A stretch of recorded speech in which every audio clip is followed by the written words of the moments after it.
Hello, and welcome to the Lessons Unlocked podcast. I'm your host, Colleen McCracken, and I started this podcast to make a difference in music education accessibility. I've been gone for a little bit, which you may have noticed that there haven't been episodes in a little while. And that is because I have not been in the country, so I have been unable to record due to the fact that my microphone was in the country and I was out of it. So where have I been? Canada and France, and I guess technically London very briefly, but I don't know if we can really count it, because I just spent the night there. I didn't go see the city again or anything. Why was I in Canada and France? For summer programs. So a very common thing amongst college, university musicians is rather than really taking the summer off and giving yourself a break from a very demanding program, we find ourselves another very demanding program over the summer. Does it make sense? My therapist was confused, but it makes sense to us. We need something to keep us busy and to keep us working. And there are so many incredible opportunities over the summers, it's really hard to pass them up. So the first program I did was Domaine Forget de Charlevoix, the Academy. And that was in Quebec, Canada. Super cool program. I had a great time. I met so many really wonderful people, which is another huge aspect of these summer programs, is the networking. I made some really great friends, and I am so grateful that I got to do that program. I had a really good time. The program included chamber music, master classes, and lessons. And it was a really good time. It was cool. The second program I did was called La Melodieuse, and that one took place in France.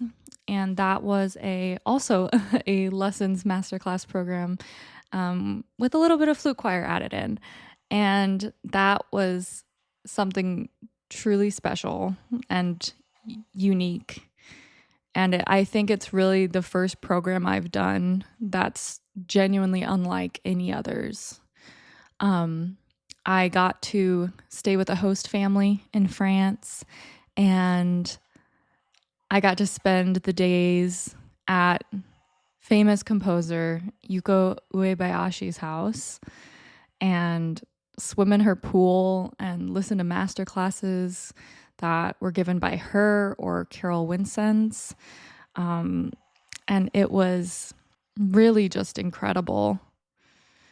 And the food, oh my gosh, the food was included. We ate all of our meals together. It was super sweet. And also a program full of great people. And I got to practice a little bit of Japanese, interestingly enough.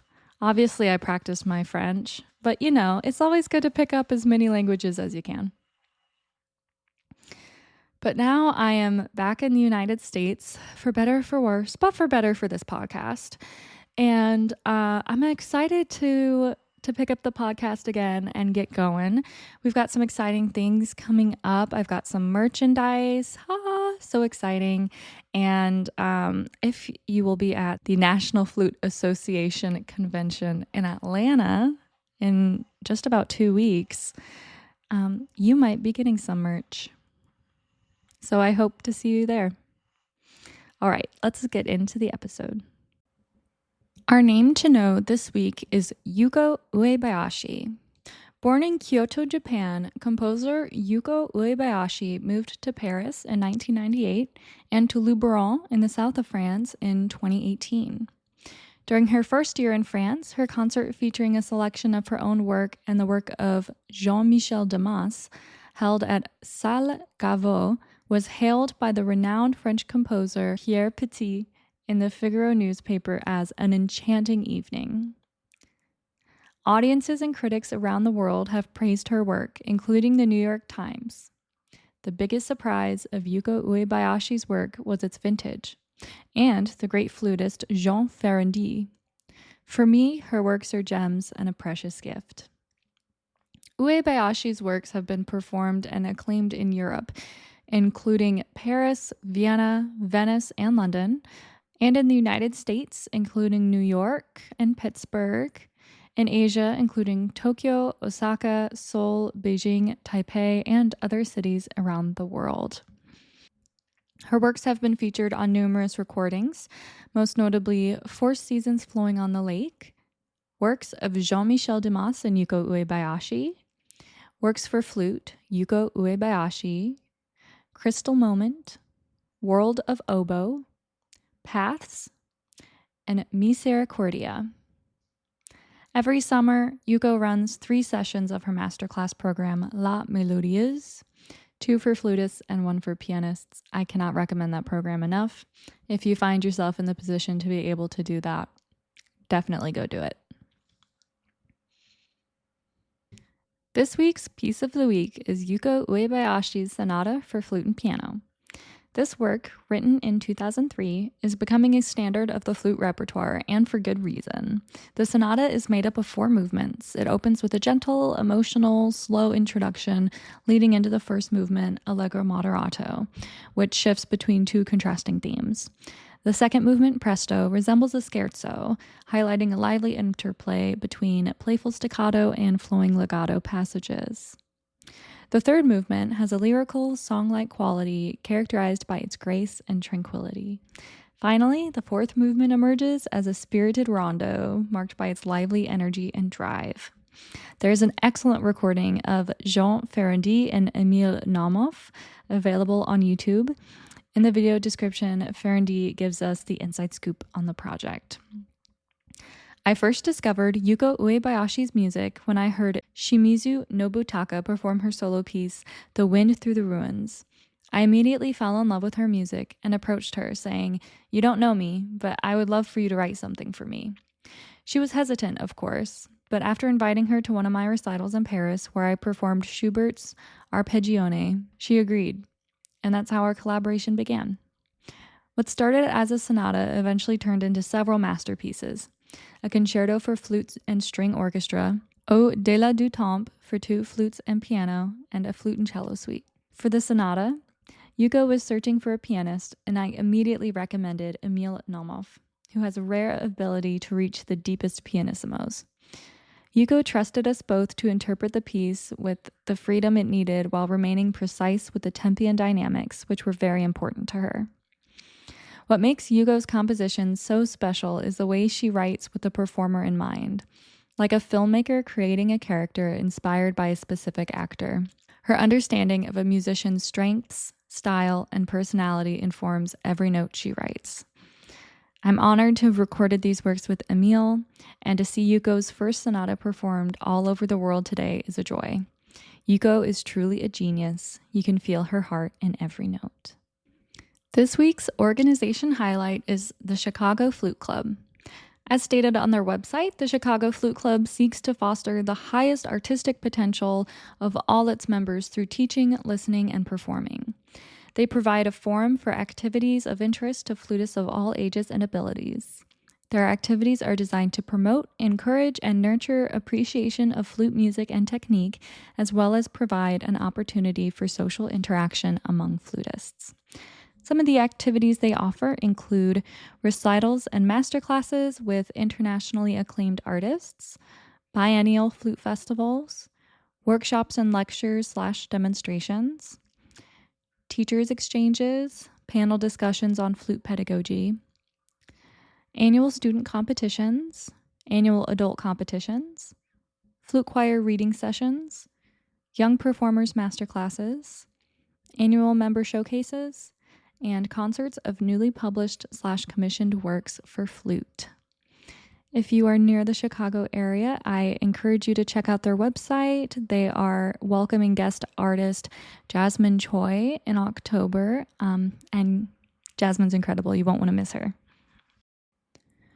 Our performer this week is Jason from South Carolina, performing the Carmen Fantasy by Francois Borne. Jason, take it away.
Yay, Jason, thank you so much for sending this in. I love this piece, and it was clear that your audience from this recording loved it as well. So, everyone give a round of applause to Jason.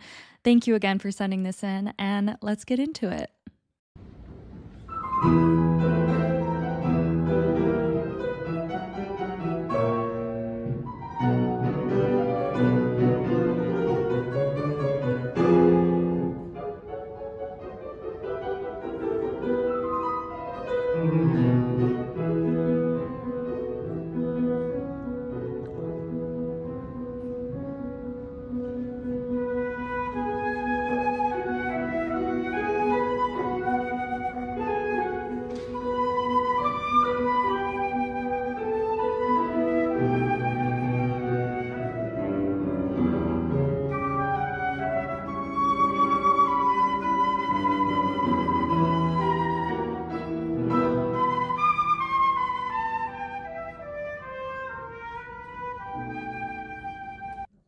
Really great start on this.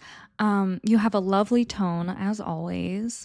For those of you who don't know, we have gotten to hear Jason before, so it's such a treat to hear you again, Jason. Something I'm noticing is our pitch is a little bit not quite in the pocket, and I think, first of all, sometimes we just have bad pitch days. I had one recently. I was performing in a master class and my pitch was all over the place, and I felt super insecure about it, and it kind of ruined my day a little bit. So, please don't let my feedback about intonation ruin your day or anything like that, because we all have issues with pitch. It's really hard, especially those of us who don't have perfect pitch and can't automatically hear when something is out. We have to work really hard in ear training. So I would recommend working on ear training. I know that you're going to be starting a music degree, so they'll make you do that as part of it, and your intonation will get better. But I just want to acknowledge that we all have intonation mishaps. So if you're listening to this and you're thinking, that sounds relatable, that's great, because we're all out of tune like a lot of the time. So it's not that deep. But also, always strive to be in tune. Some flutists, actually several flutists, have said to me, like, intonation is not an opinion, it's fact. And the underlying message in that is that intonation isn't personal. It's not a personal attack on you or your playing. It's just like, you're either in tune or you're not. And that's true, but it's really hard when you're the person playing to hear that you're out of tune, because you're thinking of so many things. So while a listener can be like, easy peasy, it was out of tune, the performer is thinking of a million things, trying to inhale and keep the oxygen flowing to our brains. Like, we're busy up there. So, in conclusion, intonation is hard. Work on your ear training, which I know you're going to start in school, and don't let it get into your head. Just keep it in mind. Okay, let's keep going.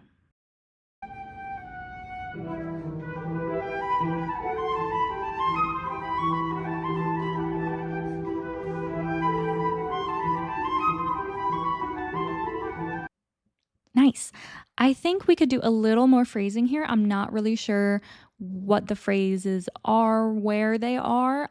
Something I recently came up with in my little brain was that we have to really spoon feed the phrases to the audience. The audience is not going to figure them out for themselves. So if you maybe use that thought when you approach technical sections like this, where it's really easy to forget about phrasing, I think you'll have a better result.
Really lovely. One thing I think you could add to just enhance it a little bit was we have that beautiful lyrical theme in there, and it happens twice. So the second time, I would do something to make it different.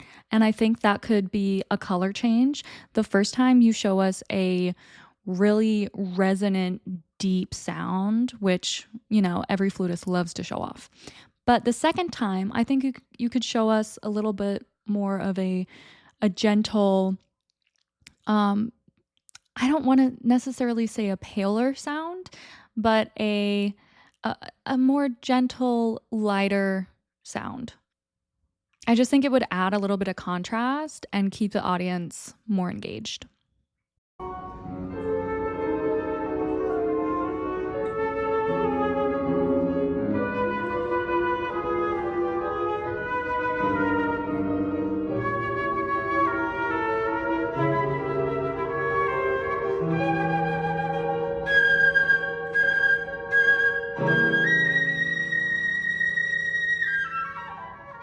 Okay, high register, ate it up, iconic.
Yay, habanera. Okay, I don't know how familiar you are with the opera, but I had to study this opera as part of my undergrad.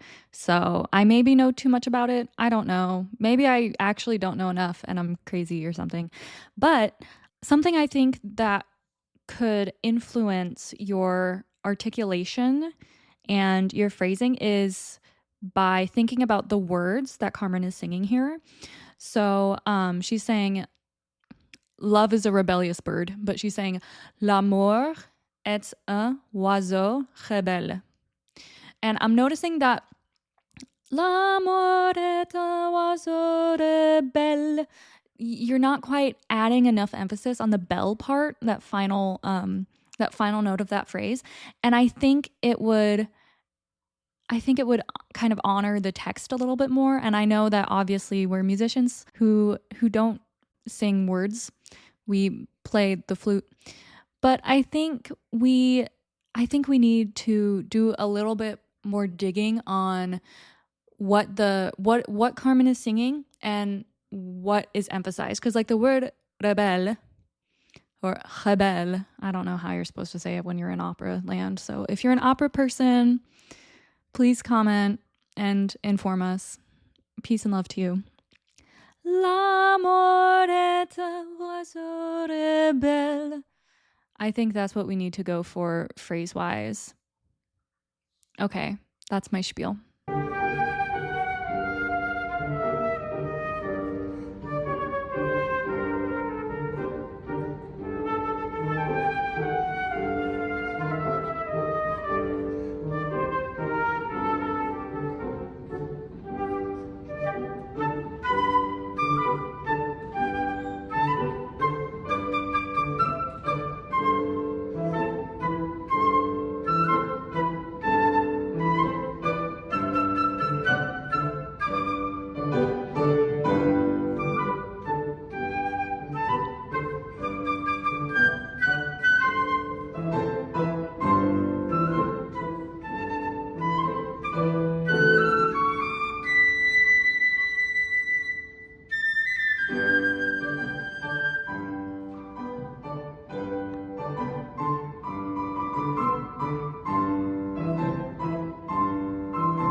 So here, I think we have another moment where we kind of need to spoon feed the audience.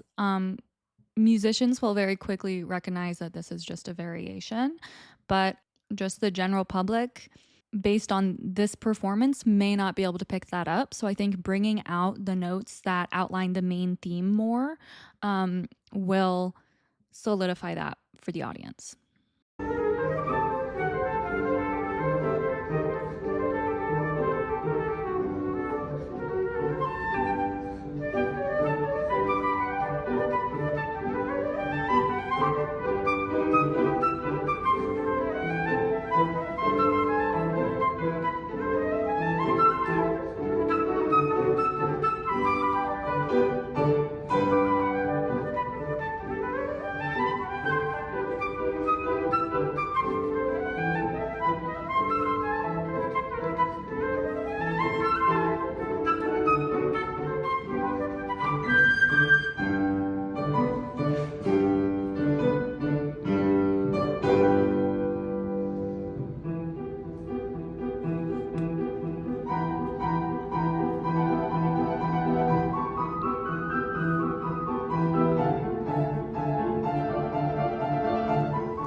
Yay! And an extra yay for that high note at the end. That's a tough one to get out.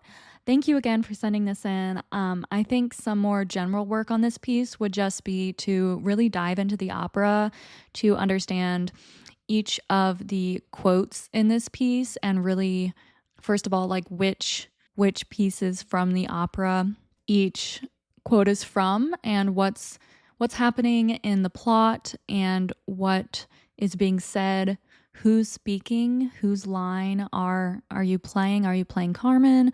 Or maybe are you playing someone else's line? So again, thank you so much for sending this in. I really love this piece. And once again, everyone give a round of applause for Jason. All right, before we wrap up, we have a couple questions for our Q&A section of the podcast. The first question is there a dream guest you'd love to interview?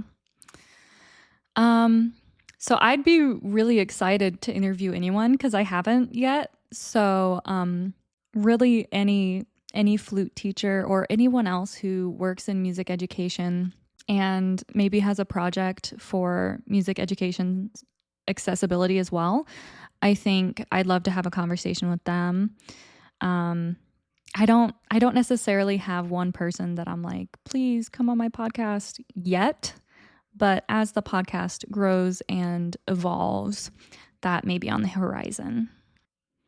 All right. And the second question for this week is, what's something you wish more people understood about being a musician?